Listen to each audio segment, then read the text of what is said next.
기도하시겠습니다. 하나님 감사합니다. 오늘부터 또 주말이 시작됩니다. 우리가 일상이든 또 주말이든 주일이든 주님의 말씀 안에 거할 때 주님 그 어떤 것도 변하지 않을 줄 믿습니다.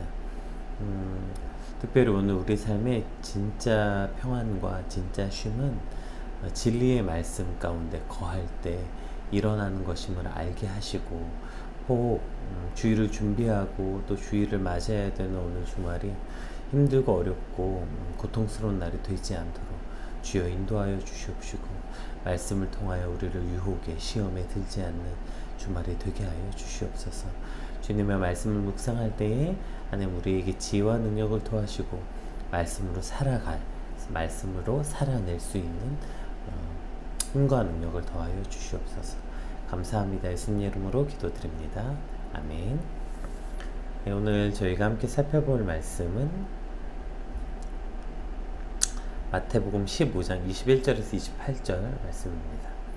우리 같이 함께 살펴보겠습니다. 예수께서 거기서 나가사 두로와 시돈 지방으로 들어가시니 가나안 여자 하나가 그 지경에서 나와 소리질러 이르되 주 다윗의 자손이여 나를 불쌍히 여기소서. 내 딸이 흉악하게 귀신 들렸나이다 하되 예수는 한 말씀도 대답하지 아니하시니 제자들이 와서 청하여 말하되 그 여자가 우리 뒤에서 소리를 지르오니 그를 보내소서. 예수께서 대답하여 이르시되 나는 이스라엘의 집에 잃어버린 양 외에는 다른 데로 보내심을 받지 아니하였노라 하시니 여자가 와서 예수께 절하며 이르되 주여 저를 도우소서. 대답하여 이르시되 자녀의 떡을 취하여 개들에게 던짐이 마땅하지 아니하니라. 여자가 이르되 주여 올소이다마는 개들도 제 주인의 상에서 떨어지는 부스러기를 먹나이다 하니 이에 예수께서 대답하여 이르시되 여자여 내 믿음이 크도다. 내 소원대로 되리라 하시니 그때로부터 그의 딸이 나으니라. 아멘. 오늘 저희가 이제 함께 살펴본 말씀은 이제 오늘 본문에 나타난 예수님은 쉽게 이해되지 않는 약간 의외의 모습과 의외의 반응을 보이시는 예수님의 모습을 발견할 수 있어요. 어제 이제 바리새인들과 서기관들의 논쟁이 있었잖아요. 그래서 그 비난과 논쟁을 피해서 이제 두로와 시돈 지방에 들어가셨는데 가시자마자 한 여인이 등장하게 됩니다. 가나안 여인이 등장하게 되죠. 우리 22절 말씀 한번 같이 읽어보겠습니다. 가나안 여자 하나가 그 지경에서 나와 소리질러 이르되 주 다윗의 자손이여 나를 불쌍히 여기소서. 내 딸이 흉악하게 귀신 들렸나이다 하되, 이제 개역 개정 또 개역 한글, 그러니까 한글 성경에는 생략되어 있지만 원문에는 이두라는 말로 시작되거든요. 이두는 보라 이런 뜻이에요. 그러니까 지금 이 가나안 여인이 나오는 상황이 굉장히 여러 가지 의미에서 특별하기 때문에 보라라는 이 말로 시작이 되는 거예요. 먼저 일단 가나안 여인이라는 게 특이하죠. 가나안 여인이 예수님께 나왔다는 이 사건 자체가 굉장히 약간 의외성을 갖고 있는 거죠. 이스라엘과 역사적으로 늘 가나안은 대척점에 있었던 민족이었잖아요. 그리고 유대 민족으로부터 지금 이때는 굉장히 천대받던 족속이 바로 가나안이었죠. 그런데 그 가나안 여인이 예수님께 나온 것도 굉장히 의외의 상황인데, 더 의외인 건 이 여인의 등장을 아주 강렬하게 만들었던 건 그 여인이 소리 지르는 내용. 그게 뭐였어요? 주 다윗의 자손이에요. 그러니까 가나안 여자가 나와서 소리를 지르는데 뭐라고 얘기해요? 주 다윗의 자손이에요. 주 퀴리, 그러니까 나의 주인이시여. 영어로는 my lord 이런 거죠. 당신이 나의 주인님이십니다. 당신이 나의 생사여탈권을 가지고 있다는 고백, 이런 뜻이죠. 또 다윗의 자손이여 라는 고백은 구약시대에 예언되어 있는 메시아임을 고백하는, 그러니까 이 가나안 여인이 이미 구약시대에 예언되어 있던 이 메시아를 알고 있다는 거예요. 그러니까 오늘 본문 직전에 보았던 종교 지도자라는 사람들도 예수님을 뭐 주는커녕 예수님의 호칭도 하지 않았죠. 그러니까 그 종교 지도자라고 나왔던 그 사람들과 지금 이 가나안 이방 여인이 아주 대조적인 모습으로 보여 있는 거예요. 그들은 종교 지도자들이라고 말하고 율법 선생이라고 말하지만 그들은 예수님을 메시아는커녕 주 혹은 다윗의 자손은커녕 호칭조차 생략했죠. 그러나 이 가나안 이방 여인은 등장해서 예수님을 주님이라고 고백하고 또 다윗의 자손이여라고 고백하고 있는 거예요. 그러니까 이는 이방인이었지만 유대 종교 지도자들과 심지어 제자들도 가지지 못했던 다른 신앙을 가지고 있었음을 보여주고 있는 고백입니다. 그리고 이제 귀신 들린 그 자신의 딸을 고쳐달라고 간청하는 장면이 나오죠. 그런데 이것에 대한 예수님의 반응이 굉장히 제가 아까 서두에 말씀드렸던 것처럼 조금 낯설고 의외입니다. 우리 23절 4절 한번 읽어볼게요. 예수께서는 한 말씀도 대답하지 아니하시니 제자들이 와서 청하여 말하되 그 여자가 우리 뒤에서 소리를 지르오니 그를 보내소서. 예수께서 대답하여 이르시되 나는 이스라엘의 집에 잃어버린 양 외에는 다른 데로 보내심을 받지 아니하였노라 하시니. 그러니까 이 여자가 뒤에서 소리 지르면서 이야기할 때 예수님께서는 한 말씀도 대답하지 않는 거예요. 그냥 철저하게 무시하시는 거예요. 그랬더니 오히려 제자들이 너무 시끄러워서 예수님 그냥 빨리 고쳐서 보내주시면 안 됩니까? 대신 간청하고 있죠. 이때 예수님의 대답이 뭐예요? 나는 이스라엘의 집에 잃어버린 양 외에는 다른 데로는 보내심을 받지 아니했다. 그러니까 나는 이스라엘이 죽어가고 있는 혹은 죽어있는 이 백성을 구원하러 왔다라고 말씀하고 있는 거죠. 이게 좀 이상하죠? 왜냐면 얼마 전에 그 로마의 그 백부장, 이방인의 백부장 고쳐주셨잖아요. 그리고 이방인에게도 구원이 있다고 제자들 그 능력 주셔서 보낼 때도 얘기하셨거든요. 근데 갑자기 왜 이런 말씀을 하시는 걸까요? 게다가 지금 자기의 그 잃어버린 양들은 오히려 예수님을 알지도 믿지도 않고 배척하고 공격하는데 이 이방인의 여인은 지금 거의 처음으로 예수님이 그 공생의 사역을 시작하고 거의 처음으로 그 온전한 믿음과 고백을 가진 사람이었잖아요. 오히려 지금 그 베드로의 고백 이전이잖아요. 주는 그리스도시요 하나님의 아들입니다. 그 베드로의 고백 이전에 이미 이방인의 여인으로서 지금 이런 온전한 믿음과 고백을 가진 사람 본 적이 없는데, 그럼 칭찬받아 마땅한데 왜 이렇게까지 말씀하시는 걸까요? 물론 이 말씀은 예수님의 사역의 목적의 우선에 관한 이야기지 이방인들은 구원을 얻을 수 없다, 그리고 그렇게 말하는 것은 근거가 되는 말씀은 아닙니다. 확실한 이유는 뭘까요? 예수님이 이렇게 말씀하고 있는 건 지금 이 가나안 여인을 시험하기 위함, 이것이 가장 큰 이유죠.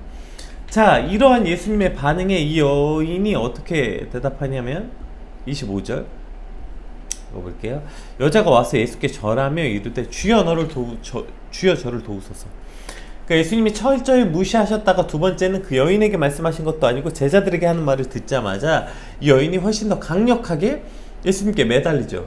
그랬더니 그 유명한 말씀이죠. 예수님께서 훨씬 더 매몰차고 강력하게 거절하십니다. 이제 직접적으로 그 여인에게 하신 말씀이에요. 대답하여 이르시되 자녀의 떡을 취하여 개들에게 던짐이 마땅하지 아니하니라. 이렇게 말씀하시는 것입니다. 여기서 마땅하지 않다라는 표현은 칼론이라는 뜻인데요. 이것은 그러니까 나쁘다, 옳지 않다, 악하다, 이런 강력한 표현은 아닙니다. 그러니까 썩 바람직하지 않다, 자연스러운 일은 아니다 정도의 의미를 가지는 단어예요. 그러니까 따라서 예수님께서 이 여자에게 절대로 그럴 수 없다, 이렇게 강력하게 거부하신 표현은 아니고, 그렇기 때문에 이것이 가나안 여인의 믿음의 정도를 시험하시는 정도의 표현이다 라고 해석하는 게 옳을 것입니다. 그런데 그렇다 하더라도 자녀에게 줄 떡을 개들에게 준다라는 이 표현 자체가 얼마나 큰 모욕적인 표현이에요. 잘 보세요. 배경을 아까 설명해 드렸잖아요. 안 그래도 가나안 사람들은 늘 유대인에게 저런 취급을 당했다고, 사람 취급을 못 받았다고요. 그런데 지금 이 여인은 예수님을 자신의 주라고 믿었어요. 예수님을 통해서 예수님을 어떻게 알게 되었는지 모르겠지만 이 여인은 이미 예수님을 만나기 전에 예수님을 자신의 주로 믿는 온전한 믿음을 가지고 예수님께 나와왔는데, 그래서 예수님을 메시아라고 고백했는데, 그런 여인에게 다른 분도 아니고 주인, 나의 주, 퀴리이셨던 예수님이 어떻게 제일 그 상처를 잘 아시는 나의 주님이 그 상처를 건드시는 표현, 자녀에게 줄 떡을 개들에게 주지 않는다. 왜냐하면 이 당시에 이 이방인들, 특히 가난한 사람들을 소위 우리가 말하는 개만도 못하게 취급했기 때문이죠, 유대인들이. 이것이 사실은 이 여인에게 얼마나 큰 모욕적이고 그 고통스러운 표현이었겠습니까? 자, 그런데 우리가 여기서 이 여인에게 이렇게 그 감정이입이 되는 건 한 가지 큰 착각이 있기 때문에 바로 이 시험에 관한 오해 때문이에요. 그러니까 우리가 시험이라고 말하면 테스트의 성격으로서 그 시험을 본다라고 말할 때 우리가 흔히 이제 가장 제일 먼저 언뜻 떠오르는 건 수능 시험이나 뭐 입사 시험, 공무원 시험, 이렇게 붙고 떨어지는 문제로서 시험을 생각하기 때문이죠. 그러니까 우리가 시험하면 얼핏 떠오르는 건 붙었냐 떨어졌냐 이런 거예요. 그러니까 네가 자격을 갖추었는지 보자, 이것을 시험이라고 여기기 때문이에요. 물론 이것도 시험이죠. 시험의 기능 중에 하나죠. 그런데 시험이라는 것이 원래 갖고 있는 본래 목적이 뭐예요? 그러니까 왜 시험이라는 방법을 사용하는 거예요? 시험은 당락을 결정하기 위해서 처음 만들어진 게 아니라 교육의 목적을 둔, 교육의 방법으로서 시험이라는 게 등장하는 거예요. 그래서 시험을 통해서 더 열심히 공부해라, 시험을 통해서 더 잘 가르치려는 목적이 있었던 거죠. 그러니까 시험을 100번 본들 선생님에게 무슨 유익이 있겠어요? 시험을 통해서 선생님이 시험을 보는 이유는 그 시험을 통해서 학생들을 잘 가르쳐서, 그러니까 더 공부해라, 학생들의 실력을 향상시키고 공부를 할 수 있게 하기 위한 동기부여를 위해서 시험을 보는 거죠. 그러니까 사실 자격을 갖추기 위해서, 그러니까 자격을 갖추었는가 그렇지 않은가를 테스트하는 시험 역시 그 안에, 만약에 우리가 입사 시험을 본다 칩시다. 당신이 우리 회사에 들어올 만한 인재인가 아닌가를 테스트하는 것 안에는 어떠한 게 있냐면 실력 있는 인재를 발굴하고 싶어서 시험을 보는 거잖아요. 그러면 그 시험을 통해서 실력을 쌓아오라, 시험을 통해서 너의 실력을 가져오라 라는 뜻이 내포되어 있는 거죠. 그러니까 결국에 시험이라는 것은 당락, 떨어지고 붙고의 목적이 1차적인 것도 아니고 그 사람의 어떤 자격을 시험하기 위한 것도 1차적인 목적도 아니고, 시험의 가장 1차적 목적은 시험을 통해서 실력을 쌓게 되는 것. 그러니까 시험을 통해서 실력을 쌓게 되고 더 공부할 수 있는 동기를 부여하는, 그러니까 더 나은 사람이 되고자 하는 것, 그것이 바로 시험의 목적인 거죠. 그런데 우리가 시험을, 하나님께서 우리에게 시험을 주신 건 마치 하나님이 우리를 테스트하다고만 생각하는 거. 어디 요놈 믿음이 있나 없나 보자, 너 이런 상황인데도 나 버릴 건지 안 버릴 건지 보자, 너 이런 상황인데도 믿음을 지킬 수 있는지 없는지 한번 보자, 이렇게 자격을 시험한다고만 생각하는 거예요. 그런데 애초에 시험의 목적은 잘 가르치려는 데서부터 시작한다니까요. 하나님이 오늘 우리에게 주시는 시험의 목적은 그것이 나를 이롭게 하기 위함이라고요. 시험은 선생님을 위해서 보는 게 아니에요. 시험은 학생을 위해서 보는 거예요. 시험을 통해서 그 학생이 더 나은 학생, 더 실력을 갖춘 학생, 더 공부를 열심히 하게 하는 학생, 그러니까 시험 자체는 나를 이롭게 하기 위함이라는 것, 출발을 여기 있다는 것입니다. 시험은 나를 위해서 받는 거지 하나님을 위해서 받는 게 아니라는 것입니다. 그 시험을 통해서 나는 오늘 조금 더 그리스도인다워지고, 나는 그 시험을 통해서 오늘 더 하나님과 가깝게 나아가는 법을 배우는 과정으로서 오늘 시험이 우리에게 주어진다는 것, 이것이 시험이라는 것에 대한 기본 전제 안에서 오늘 본문이 이해되어야 한다는 것입니다. 이 시험에 대해서 가장 잘 표현되어 있는 아주 유명한 말씀이죠. 우리 야고보서 1장 말씀 한번 살펴볼까요? 형제들아, 너희가 여러 가지 시험을 당하거든 온전히 기쁘게 여기라. 이는 너희의 믿음의 시련이 인내를 만들어내는 줄 너희가 알미라. 인내를 온전히 이루라. 이는 너희로 온전하고 구비하여 조금도 부족함이 없게 하려 함이라. 이게 시험의 목적이라는 거예요. 우리가 시험을 기뻐하는 것은 그 시험을 통해서 인내를 만들어내는데, 그 인내는 너희를 온전하고 구비하여 조금도 부족함이 없게 하겠다. 그러니까 너희에게 시험을 주는 목적은 그 시험을 통해서 너희로 온전하고 구비하여 조금도 부족함이 없게. 이해되시죠?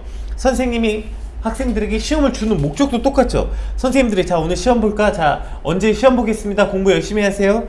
이유가 뭐예요? 학생들로 하여금 온전하고 구비하여 그 학생들로 이거 시험을 보는데 부족함이 없는 실력을 갖게 하기 위해서인 것처럼 오늘 하나님이 우리에게 시험을 주신 목적도 여기 있다는 거죠. 근데 이 시험을 착각하지 말아야 되는 건, 주기도문에 왜 우리를 시험에 들게 하지 마시고, 시험과 이 시험은 다른 겁니다. 주기도문에 나오는 시험은 템테이션, 그러니까 죄에 대한 유혹이에요. 그러니까 이 우리를 시험에 들게 마시고, 이 말은 우리를 마귀의 유혹에 빠지지 않게 하여 주옵소서라는 간구지 이 시험 아니에요. 그러니까 이것에 대해서 헷갈려 하시면 안 됩니다. 그러니까 시험에 들게 하지 마시고 라는 이 시험과 오늘 야고보에서 말한 시험을 기뻐하라 라는 말에 헷갈리시면 안 돼요. 자, 예수님께서 이제 이러한 시험을 봤어요. 이 여인에게 얘기했죠. 자, 어디 내가 이렇게까지 하는데도 너 어떻게 하나 보자, 이런 의미 아니라고요. 자, 그런 이 시험에 대한 답안지, 이 여인이 낸 이 시험의 답안지를 한번 살펴볼까요? 여자가 이르되 주여 올소이다마는 개들도 제 주인의 상에서 떨어지는 부스러기를 먹나이다 하니, 이에 예수께서 대답하여 이르시되 여자여 내 믿음이 크도다, 내 소원대로 되리라 하시니 그때로부터 그의 딸이 나으니라. 그러니까 이 시험을 통해서 이 가나안 여인은 더욱 귀한 믿음을 갖게 되는 거예요. 처음에 예수님의 침묵, 예상치 못한 대답, 그 모든 시험을 통해 인내를 만들고, 그 인내는 우리를 온전하고 구비하여 조금도 부족함이 없게 하시길 원하시는 하나님의 목적과 의도가 있다는 것을 기억해야 돼요. 자, 우리가 또 한 가지 기억해야 되는 거, 이 시험은 누구에게 주어지냐면 바로 믿음이 있는 자들에게 주어지는 거예요. 왜요? 시험 자체가 시험을 통해 더 자라나게 하시고 시험을 통해 더 온전하게 하고 싶은 하나님의 목적이 있다니까요. 그러니까 어떤 사람들에게 주는 거예요? 사랑하는 내 자녀들, 믿음이 있는 자들에게 시험을 주시는 거예요. 주라고 고백하는 것. 이 여인이 주라고 고백했기 때문에 예수님께서 지금 이 여인을 시험하시는 거예요. 이 여인의 고백이 My Lord, 주, 그리고 메시아로 예수님을 고백했기 때문에 이 여인에게 시험이 주어졌고, 이 시험을 통해서 이 여인은 물론이거든요. 이 여인이 낳은 아이가 그 귀신에 들린 것이 고침을 받은 것은 물론이거니와 그 이전에 내 소원이 이루어졌다는 이 말 전에 예수님께서 뭘 먼저 선포하세요? 내 믿음이 크다. 이것을 먼저 선포해 주시는 거예요. 계속 소리 지를 때, 그러니까 예수님이 막 못 들은 척 하실 때, 아 진짜 그만할까? 돌아설 수 있지 않았겠어요? 또 나는 쳐다도 안 보고 제자들을 향해서 뭐 이스라엘 백성을 위해 온 거다 라고 말씀하실 때, 와 내가 주로 고백하고 주님께 나왔는데 어떻게 나한테 저럴 수 있나? 심지어 나를 개로 비유했을 때, 야 됐다 그만하자, 이제 돌아가자. 이 여인이 이렇게 했다 하더라도 사실 우리의 믿음 없는 눈으로는 충분히 이해되는 상황 아니에요? 그러나 이 시험을 통해 이 여인은 결국 믿음이 크도다. 이 여인 메갈레, 이 믿음이 크다라는 이 메갈레는 영어의 메가의 원형이죠. 그러니까 위대한 믿음을 가졌다. 이 여인에게 이러한 정말 예수님이 하실 수 있는 아주 큰 칭찬이에요. 보세요. 이 여인이 결국 이 시험을 통해 이 위대한 믿음을 가졌다는 지경에 이르게 되는 거예요. 마치 시험을 선생님께 냈을 때 선생님이 100점짜리 시험지를 이렇게 줬어. 자, 너는 이제 너 너무 잘했어. 너 너무 잘하고 열심히 하는 귀한 학생이야. 너는 이제 이 시험에 관해서 아주 좋은 실력을 가졌단다 라고 말하는 것처럼, 예수님께서 오늘 이 여인에게 첫 번째 그 아이의 병이 나았다 말하기 전에 제일 먼저 하셨던 말씀이 뭐예요? 여자여 내 믿음이 크도다, 이렇게 먼저 하는 거예요. 우리 삶에도 가끔 왜 나한테 이러시지? 왜 이렇게 하시지? 싶은 순간들이 여러 번 있죠. 그때 우리는 기억해야 됩니다. 하나님 우리에게 그러한 상황, 그러한 시험을 주신 이유는 나를 온전하고 구비하여 조금도 부족함이 없게 하기 위함이구나. 나를 오늘 더 그리스도인으로서 세우시길 위한 시험이구나. 그러니까 그 시험은 하나님 때문에 주어지는 게 아니라, 하나님이 나를 지금 테스트하는 것이 아니라 나를 더 그리스도인답게 살게 하기 위한 그 목적을 위해서 주신 것이구나. 그 시험은 나를 위한 거구나. 그 시험을 통해서 나를 더 온전하게 하시기 위한 하나님의 목적이 있구나. 그래서 그것을 기쁘게 여기라. 오늘 야고보서에서는 그렇게 말하는 것 아닙니까? 오늘도 여러 수많은 시험 가운데 있는 여러분, 그 시험을 통해 여자여 내 믿음이 크도다, 이 목적이 이루어지는 저와 여러분의 삶이 되시고 그 삶 가운데서 그 시험이 이루어져서 시험을 통해 인내를 이루고 그 인내를 통해 온전하여지는 저와 여러분이 되시길 주님의 이름으로 축복합니다. 시험 앞에 자꾸 절망하고 원망하는 건 시험의 목적을 자꾸 오해하기 때문입니다. 시험을 통해서 물론 우리가 그 테스트 하시기도 하지만 시험이 가지고 있는 본래의 목적은 바로 이 야고보서 말씀입니다.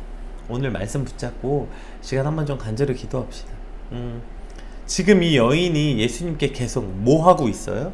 예수님 처음에 무시할 때도 소리를 질러 나왔죠. 또 예수님이 거절할 때도 붙잡고 매달려 간구했죠. 심지어 예수님이 개로 그 여인을 비유할 때도 그 여인은 끝까지 예수님에 대한 믿음을 잃지 않고 붙잡았습니다. 이 붙잡는 게 뭐예요? 기도죠, 기도. 주여 내게 믿음을 주시옵소서. 주님, 이 시험이 나를 더 온전케 함을 믿습니다. 이 시험은 나를 위함인 걸 주님 내가 깨닫게 하여 주시옵소서. 오늘 이 여인이 끝까지 주님 앞에 붙잡고 기도했던 것처럼 여러분 시험 가운데 있습니까? 그럼 기도해야죠. 오늘 조금 이제 주말에 시작하면서 하나님 이 시험을 통해서 나를 위한 이 시험을 믿게 하여 주시옵소서. 우리 간절히 오늘 말씀 받은 말씀 붙잡고 간절히 기도하심으로 시험을 통해 온전하여지는 저와 여러분의 삶이 되시길 주님의 이름으로 축복합니다. 우리 같이 기도하겠습니다.